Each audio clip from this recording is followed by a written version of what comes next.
ಇಂದು ಅಂಜನಾದ್ರಿ ದೇವಾಲಯದ ಕಚೇರಿಯಲ್ಲಿ ಮುಂದಿನ ತಿಂಗಳು ಡಿಸೆಂಬರ್ 2 ಮತ್ತು 3ರಂದು ನಡೆಯಲಿರುವ ಶ್ರೀ ಹನುಮಾನ್ ಜಯಂತಿ ಮಹೋತ್ಸವದ ಹಿನ್ನೆಲೆಯಲ್ಲಿ ಶಾಸಕರಾದ ಗಾಲಿ ಜನಾರ್ದನ ರೆಡ್ಡಿ ಅವರ ನೇತೃತ್ವದಲ್ಲಿ ಪೂರ್ವಭಾವಿ ಸಭೆ ನಡೆಸಲಾಯಿತು. ಸಭೆಯಲ್ಲಿ ಅಂದು ಅಂಜನಾದ್ರಿಗೆ ಆಗಮಿಸಲಿರುವ ಭಕ್ತರು ಹಾಗೂ ಹನುಮ ಮಾಲಾಧಾರಿಗಳಿಗೆ ಅಗತ್ಯ ಮೂಲಭೂತ ಸೌಕರ್ಯಗಳ ವ್ಯವಸ್ಥೆ, ಸಾರಿಗೆ, ವಸತಿ, ನೀರು, ವಿದ್ಯುತ್, ವೈದ್ಯಕೀಯ ಮತ್ತು ಭದ್ರತಾ ಕ್ರಮಗಳ ಕುರಿತು ವಿಸ್ತೃತ ಚರ್ಚೆ ನಡೆಯಿತು.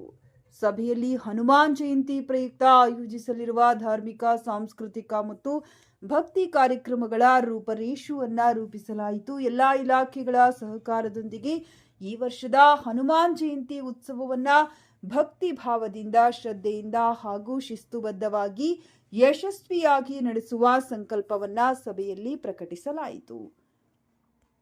ಸಭೆಯಲ್ಲಿ ತಹಶೀಲ್ದಾರರಾದ U Nagaraj, DYSP Jayappa, Nyamegoudar, EO Ramareddy, BO Natesh, RFO Chaitra, AEE Manjunath, PI Rangappa Doddamani ಹಾಗೂ ವಿವಿಧ ಇಲಾಖೆ ಅಧಿಕಾರಿಗಳು ಉಪಸ್ಥಿತರಿದ್ದರು.